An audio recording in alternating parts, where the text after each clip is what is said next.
Hello everyone, this is Sports Talk. My name is Tamia, and this is my co-host Kyle. And we've got two special guests for you today, and our first guest is Izzy. She is an experienced yoga instructor as well as a personal trainer and wellness coach. So everybody give a warm welcome to Izzy.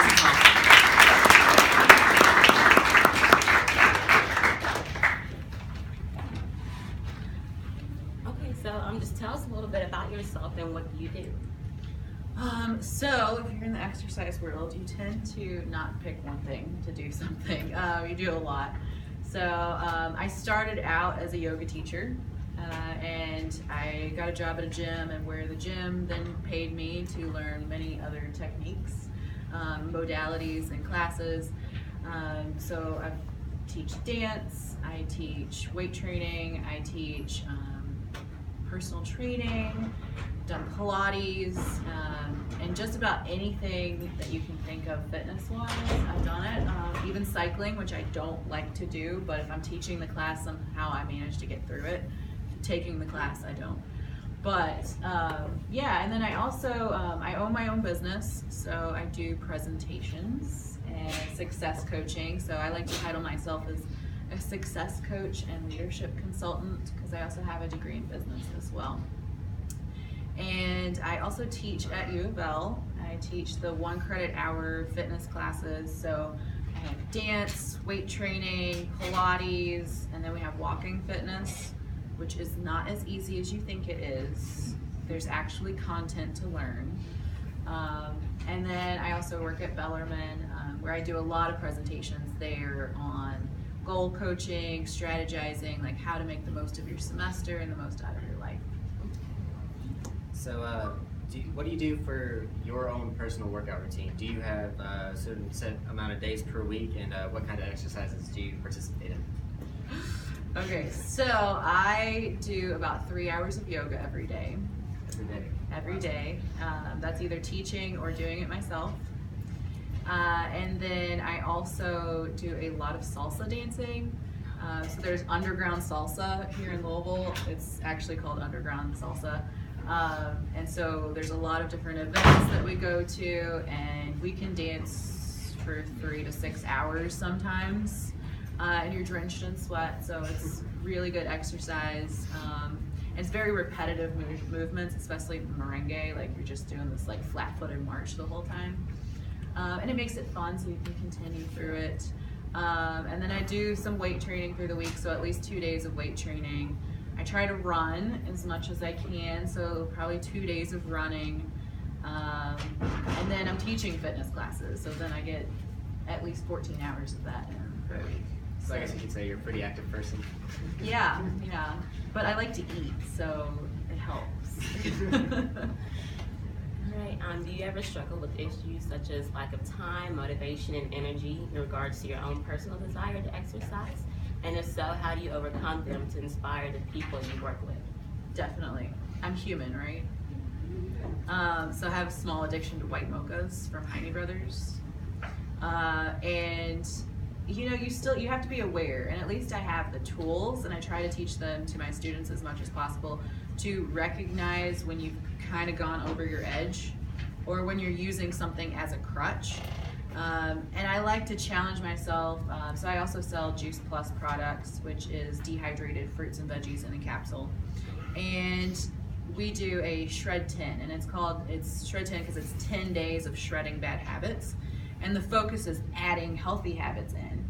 And so I try to do that once a month or every other month. And it's really an eye-opener. At one point I realized that I was drinking coffee instead of eating.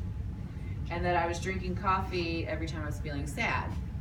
And as a coach, like that was really like, oh my gosh, why am I doing this? This is horrible. Because sometimes, again, I'm human. Like you get in the role of working all the time and you're tired, and so the habit, or what society says, is, oh, you're tired, grab a coffee. So I started grabbing a coffee, and suddenly the coffee turned into more coffee and more coffee. And so when I had that eye-opener, it was like, okay, before I reach for the coffee, I need to first grab some water, maybe try to eat something, and then if I still want it, then maybe it's that I need the coffee. So first being aware and like taking some kind of precautionary method, like doing a shred 10 or just documenting what you're eating, maybe a food journal or something like that, and tagging emotions onto it. Become aware of what your habits are first, and then you can kind of address them from there. I did a presentation in class today talking about how we tend to, when we get stressed, we seek outside of us. This is the yoga teacher in me. We seek outside of us, so either we go shopping, or we start looking for foods, or we start searching for a friend to comfort us, or other things to comfort us. And a lot of times, if we can first become aware of that and then realize, oh, this is just a craving because I'm trying to fill a filling. And then maybe take some time. I'm a big meditation supporter. Today's actually my 100 day in a row of meditating. I've been actually tracking it.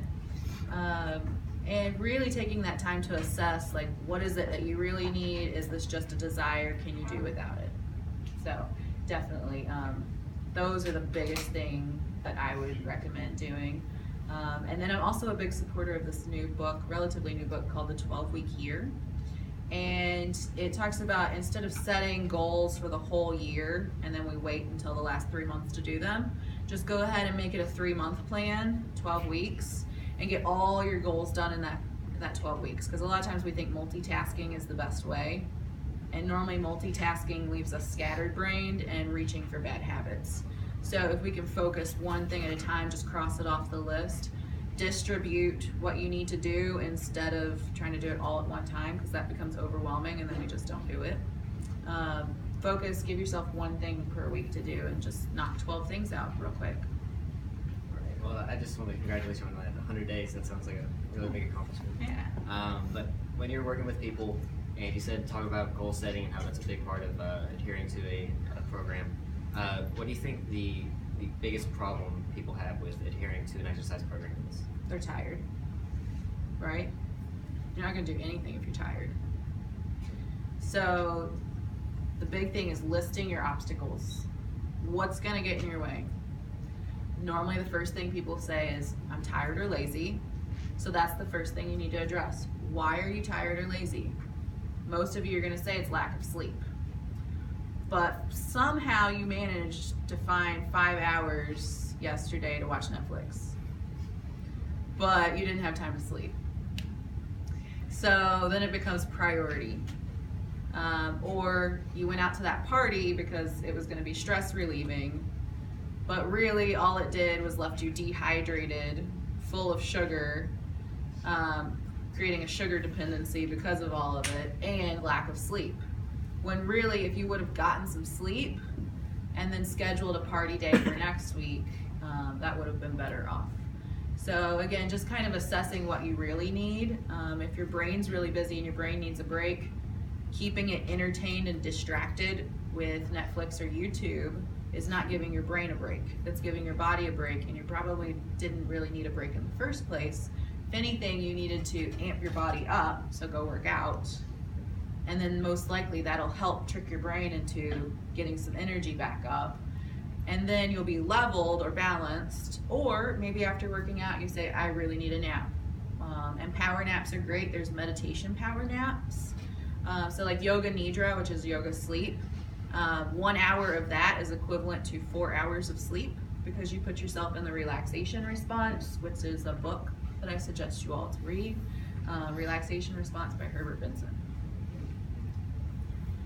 So in the transtheorical model, in stage 4, it says that individuals are most likely to relapse into exercising. So what strategies can you suggest to us that, or anybody that's experiencing relapse of exercise? Know your obstacles. Know what your excuses are. And then the biggest thing is create your why. So why is it you want to exercise? Because if your why is not strong enough, you're gonna find any excuse you can. So developing your why and making a really strong list, and then reminding yourself of your why every single day. Creating something, maybe it's a vision board or some kind of symbol that's gonna help remind you of your why. So one time I did a plant, and I planted the seeds, and each day, like, it was set where I could take care of it, and my plant was to represent me growing through my challenge, my process, my goal that I was doing at the time. And so you had to keep watering the plant every day. You had to keep taking care of this baby plant growing. And it was really nice because like, then it's all of a sudden it's big, but if you forgot to water it a couple days, or you know, that 1 week that goes by and you forget to take care of your goals, and then suddenly you go in the room and your plant's dead, and you're just like, wow, I just killed my goals. So you can have like strong symbolism to work with that. So again, like have your why, remind yourself of your why every day, create a way that you can remind yourself of your why every day. And then the biggest thing is consistency. So if you can't go to the gym for a whole hour every day, maybe you just do a 15-minute workout. Find other ways that you can still get your workout in, but just make sure that you're doing it every day at the same time. You're setting an appointment with yourself because you're the CEO of your life. If you were setting an appointment with the CEO of a big company that you wanted to get hired at, you would not pass up that interview or that session with them. You're in charge of your life. You're the CEO of your life. Don't miss those appointments either. All right, well, that's all the questions we have for Izzy. Does anybody in the audience have any questions for Izzy? No questions? How do you salsa? The same with nobody? Yes. I'm not sure if you answered it or not, but what do you believe is harder, actually starting the process of exercising, or just being consistent with exercising after you start? Starting it, definitely. Yeah, like it's that whole like the body in motion stays in motion. I did a perfect example of this with Pilates class the other day. We were sitting down, we had just done a big meditation, and I was like, okay, now how hard would it be if I told you to just jump up and give me 5 burpees? And everyone was like, oh God. But like, what if we eased into it? And like, once you kind of get this motion going and you're starting to stretch and you're starting to move, it was much easier to slowly get ourselves off the floor, maybe go through a couple slow burpees and then easily go into full burpees. It was much easier to get the ball rolling, and it rolled slow at first, but then it got us moving. But if you try to just jump up and get started, it's a lot of how you get started. It can be really hard. Like if I said, I want you to run a 5K, you start tomorrow. Like, you're gonna go, no I'm not. Versus if you've been running and I said, okay, challenge yourself, go run a 5K. Like, it wouldn't be that hard. Might be a little challenge, not too much. Yes. When and where did you do your yoga teacher training, and what type of yoga teacher training? Yeah, so the yoga industry has changed significantly. I did my yoga training about 11 years ago, so I was probably about most of your all's age. And I did mine up in Ohio because there was only really one place here, and that was Yoga East, and that was Ashtanga Yoga, and I did not want to do Ashtanga Yoga. So I went up to Ohio a couple weekends every month for a year to this little one-room schoolhouse. It's called the Spiritual Society. And we did a whole lot of meditation. Yoga props were not a big thing back then. It was pretty much the bare basics, hatha yoga, holding poses for really long times while people are lecturing you and they're like, just keep holding, just keep holding. And then I had to learn a lot along the way because 200-hour yoga training nowadays is the bare minimum. And a lot of times that's Yoga Alliance has set a minimum, and a lot of the yoga schools are going, well, I can teach them that, and they don't give you any extra.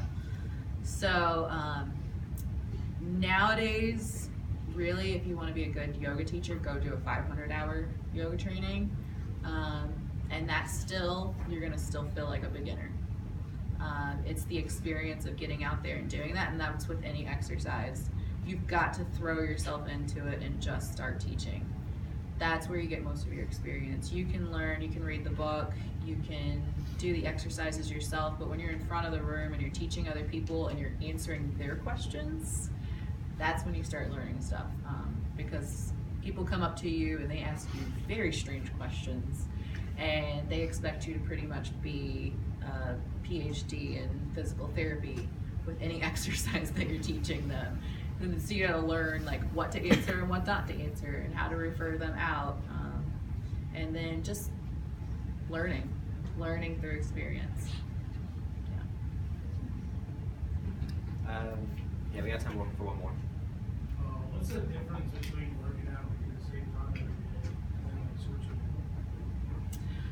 switching? Well, you can work out every day at the same time. It's more of what exercises you're doing. It's really good for the body to have a rhythm, to expect things. You can change it up. A lot of my clients, I'll say, like, pick a time during the week to work out, because you're gonna adhere to your workout a lot more than if you tried to start rotating it up. And then pick a different time on the weekend. Diet and when you're sleeping, having those in relation, I feel like is a really strong suit. So I typically recommend keeping a consistent workout time. It's just varying the workout itself, not so much the time. But there might be other theories on that.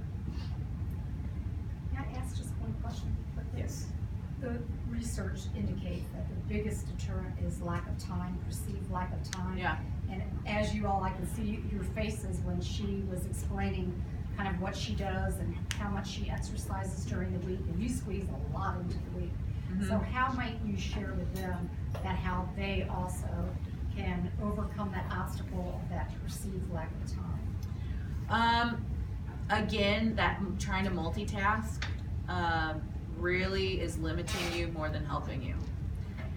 If you have tried to study while you're tired and stressed out, and you keep trying to study and you have to keep stop, or your brain keeps wandering and you feel like you just can't focus, versus have you ever had those times where you're just in the zone, you get the paper done, it's knocked out, and you've got time to spare? So like, hopefully you've experienced those two different times. Like, use that to your advantage. For me, I know myself, and I know that when I'm tired, I'm much more likely to get physical activities done. So for me, studying is not a good thing for me to do at night before bed. That's the time for me to get my laundry done and get all the physical activities I don't have to think too much about. So find out when you function best for study time, and pack that in and get that most efficient. When you can work in efficiency mode throughout the day and you're not fighting yourself, you're gonna get far more done, you're gonna have far more time. Also, planning it out as a mom, because I got 2 kiddos, and when you're on one side of town, you try to get everything on that side of the town done before you go to the other end of town.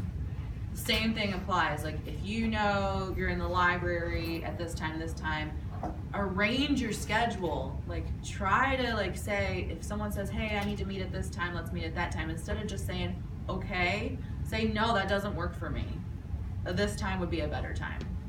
Try to make your schedule work for you. Again, you're the CEO of your life. Like, don't let other people dictate you. There's times to say yes, there's times to say no. Make life easier on yourself. Schedule time for things. And again, too, it doesn't have to be, like, a lot of times we make excuses and we put ourselves in a box. Like, working out or adding something to your schedule can be like, well, I'm gonna wait in the coffee line for 10 minutes. Maybe that's when I'm gonna practice my new meditation techniques, or my new balancing techniques, or I'm gonna study my flashcards because I know I'm gonna be in line for at least 10 minutes. Think efficiency instead of multitasking. Like, when do you have dead space through your day? And maybe that's taking a week to assess, like, when are the dead zones in your day? How many times are you picking up your phone and watching YouTube or looking at Facebook? Those are dead times.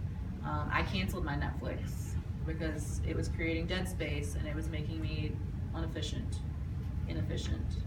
So first, take a week, assess your schedule, and then find how you can rearrange it, and then find how you can add in efficiency. All right, well, I know you got a class to get to, so we'll wrap it up there. Just everybody give a big round of applause to Mrs. Thompson. 5 minutes break, we'll be back.